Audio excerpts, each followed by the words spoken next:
Pero mga mare, ni-reveal na ang official movie poster ng Firefly ng GMA Pictures at GMA Public Affairs na kalahok sa 2023 MMFF.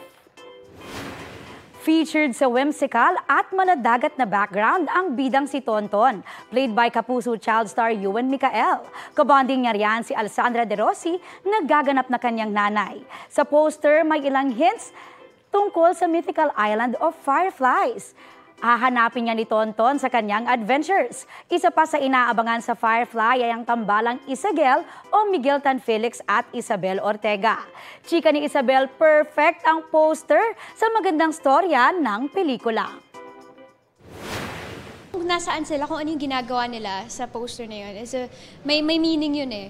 So, sobrang perfect talaga nung official poster namin, and it makes me more excited na mapanood ng mga kapuso natin sa big screen ang Firefly. Mga kapuso, para sa mga maiinit na balita, mag-subscribe sa GMA Integrated News sa YouTube. Sa mga kapuso abroad, subaybayan niyo po kami sa GMA Pinoy TV at sa www.gmanews.tv.